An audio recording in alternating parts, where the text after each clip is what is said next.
Kementerian Perhubungan akan melarang truk dan kendaraan angkutan barang untuk melintasi jalan selama arus mudik Lebaran 2023 nanti.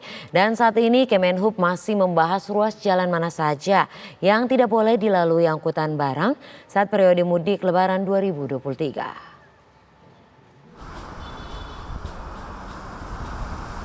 Kementerian Perhubungan akan melarang truk dan kendaraan angkutan barang untuk melintas di beberapa ruas jalan pada masa menjelang Lebaran 2023.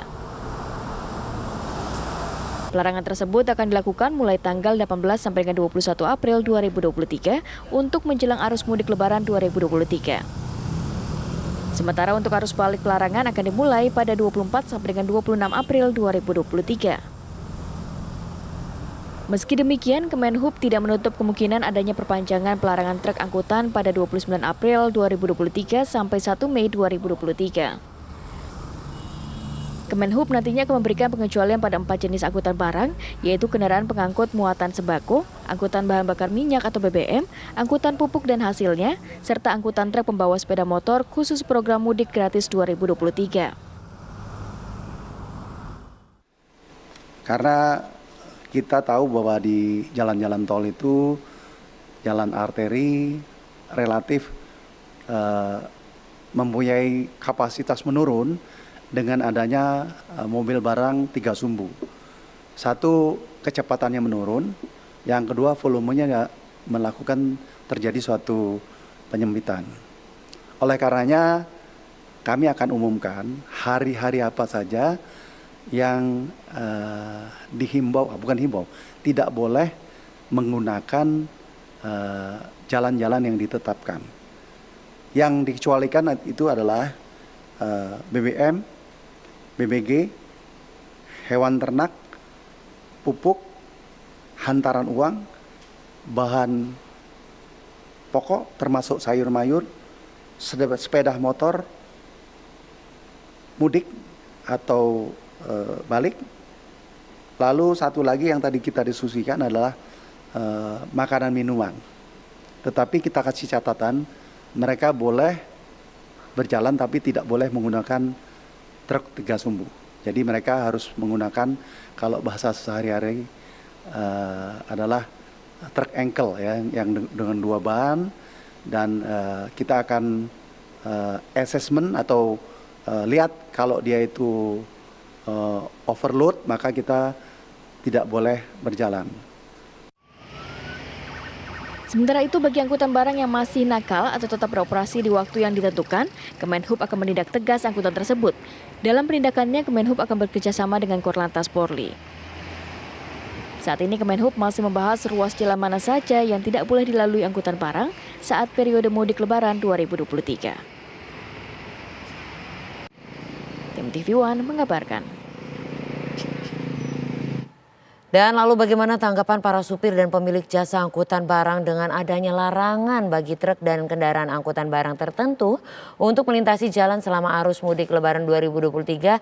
Sudah ada Zinadin Dohan yang saat ini berada di Pasar Keramat Jati, Jakarta Timur.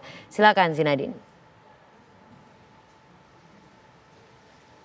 Ya, selamat siang Sinta dan juga pemirsa. Benar bahwa Kemenhub akan kembali memberlakukan larangan melintas untuk truk dan juga angkutan barang, di mana nanti akan dimulai diberlakukan ketika mendekati mudik Lebaran tahun 2023 dan juga akan kembali berlakukan nanti ketika untuk arus balik dari Lebaran 2023. Lalu bagaimana pendapat dari supir truk di Pasar Induk Keramat Jati? Di sini saya sudah bersama Pak Fajri. Pak, ini seperti apa nih Pak pendapatnya? Meskipun truk yang membawa sembako ini tidak terdampak, namun kan akan ada kemacetan yang terjadi. Ini antisipasinya seperti apa?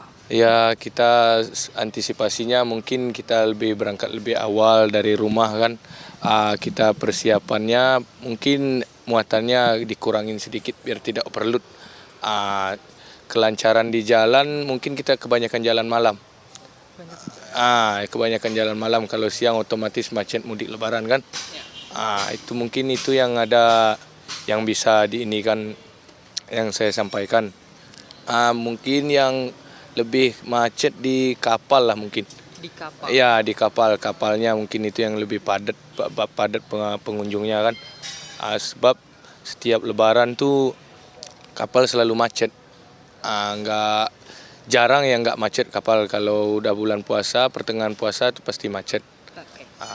Pak, ini kan dari tadi kita berbicara mengenai kemacetan. Tentunya juga dengan bertambahnya waktu di jalan, maka bertambahnya juga konsumsi bahan bakar. Lalu nantinya akan berdampak ke biaya pengangkutan. Apakah akan terjadi kenaikan harga dari pengangkutan itu sendiri? Pasti Pak, kalau harga pasti akan naik. Soalnya ongkos mobil pun pasti akan naik. Sebab muatan yang mobil sembako ini dari sebelah yang ada, dari Sumatera. Dari sininya sudah banyak yang libur kan. Pabrik-pabrik sudah banyak yang tutup, ekspedisi sudah banyak yang tutup. Jadi muatannya dari sebelah sembako itu kan istilahnya bahan pokok tidak ada tutupnya. Kita pasti antar terus ke sinilah. Gitu. Kalau untuk kenaikan harganya itu biasanya naik berapa persen atau berapa banyak dari harga biasanya? Kalau ongkos mobilnya kenaikannya mungkin di 20-30% lah dari ongkos biasanya. Harapannya nih Pak, atau ada yang ingin disampaikan ke Kemenhub mengenai kebijakan mengenai truk ini seperti apa? Sebenarnya kalau kemacetannya itu payah, sulit kita hindari. Yang bisa mungkin saya minta pendapat solarnya lah dipermudah. Ya, solarnya yang agak susah kadang-kadang kalau di daerah Sumatera. Oke, baik. Terima kasih Pak Fajri. Ya, pemirsa, itu dia tanggapan dari supir truk yang memang membawa barang-barang sembako. Namun untuk air minum kemasan seperti apa? Karena tadi pada paket berita sebelumnya disebutkan bahwa adanya larangan untuk truk yang lebih dari 2 sumbu. Lalu kita akan bertanya kepada Bapak Rahmat Hidayat selaku Ketua Umum Aspadin, Pak. Ya, selamat siang, Mas. Selamat siang, Pak. Ini seperti apa Pak komentarnya dengan tadi dilarangnya truk sumbu? Karena kan air dalam kemasan menggunakan truk yang 3 sumbu atau 2 sumbu besar. Ya, terima kasih, Mas. Jadi memang kita belum mendapatkan ya pengumuman resmi dari pemerintah apakah akan dilakukan pembatasan terhadap angkutan AMDK. Tapi gambarannya begini, sebelum 2017 selalu terjadi kelangkaan produk AMDK dan kemudian akibatnya terjadi ya kenaikan harga yang tidak bisa dikendalikan. Kenapa? Karena AMDK itu produk yang dikonsumsi sangat cepat dan harganya juga kan murah ya. Jadi dia dikonsumsi sangat cepat.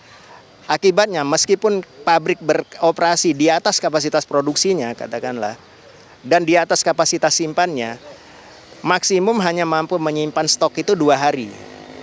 Jadi artinya pabrik MDK itu hanya bisa berhenti 2 hari. Lebih dari itu dia akan out of stock. Barang jadi langka. Nah, kalau pembatasan ini diberlakukan, seperti tadi disebutkan ada rencana pemerintah membatasin truk ya 2 sumbu. Nah, ini yang akan menjadi problem. Kami khawatir akan terjadi lagi kelangkaan produk maupun juga kenaikan harga yang tidak bisa dikendalikan. Dan ini akan terjadi baik menjelang hari raya maupun setelah hari raya. Masalah kelangkaan ini akan baru bisa normal kembali. Pengalaman kita adalah 2 bulan. 2 bulanan. Oke, baik Pak. Tadi kan untuk truk yang 2 sumbu lebih ini dilarang. Jika memang harus menggunakan truk kecil, apakah itu akan sangat berdampak untuk biaya operasional dari? Pasti luar biasa dampaknya. Kenapa? Karena kan MDK itu perlu diangkut dengan truk yang besar ya. Nah, kalau dia diangkat dengan truk yang lebih kecil, maka tentu biaya logistiknya akan meningkat. Bayangkan yang tadinya bisa cukup 1 truk, perlu 2 truk. Berarti kan akan terjadi apa? Kenaikan biaya bahan bakar, biaya angkut, ya, terus kemudian juga biaya yang lain-lainnya itu akan meningkat.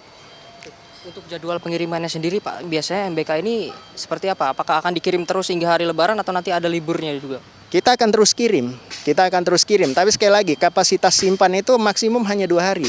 Yang saya sebut kapasitas simpan bukan hanya di pabrik, tapi juga di gudang distributor.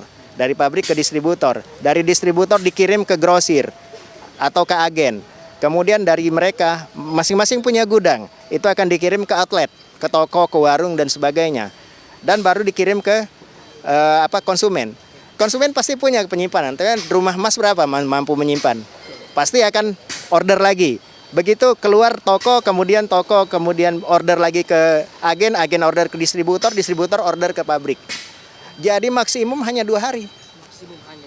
Kalau kita mau stok itu sampai 2 minggu, itu gudangnya mungkin butuh 10 kali lipat lebih besar. Artinya rumah saya juga harus saya lipatkan sekian kali lipat kalau saya sebagai konsumen. Yang mana itu mustahil. Jadi itu yang kami harapkan pemerintah agar bisa mempertimbangkan untuk melanjutkan kebijakan yang sudah sangat baik ya. Ya, kita terbukti kemarin tahun 2022 Presiden sudah memperbolehkan masyarakat buat mudik. Ya, masyarakat sangat bergembira, semua mudik. Alhamdulillah AMDK boleh lewat dan itu bisa dikendalikan, bisa dikelola dengan baik kan bersama-sama. Termasuk juga libur Nataru kemarin, itu antusiasme pemudik juga luar biasa. Dan alhamdulillah bisa di-manage dengan baik. Jadi harapan kita bahwa AMDK tetap bisa dibolehkan. Dan tentu ada kewenangan dari petugas di lapangan, kan melihat situasi. Kalau situasi tidak mungkin kan mereka kan bisa disuruh minggir. Bisa dilakukan rekayasa lalu lintas. Harapan kami adalah jangan dilarang. Terima kasih Pak Rahmat. Terima kasih sama-sama. Ya, Sinta dan juga pemirsa, itu dia tanggapan dari Pak Rahmat Hidayat selaku Ketua Umum Aspadin, di mana juga berharap bahwa nantinya distribusi dari air mineral kemasan ini juga dapat dipermudah dengan menggunakannya truk bersumbu 3 atau truk-truk besar, di mana karena hanya mampu menampung atau menampung persediaannya selama 2 hari saja. Namun jika ini terhambat, maka akan terjadi kelangkaan dari air minum kemasan. Untuk sementara itu, Sinta dan juga pemirsa, saya kembalikan ke studio. Baik, Zinadin Dohan melaporkan langsung dari Pasar Keramat Jati, Jakarta Timur.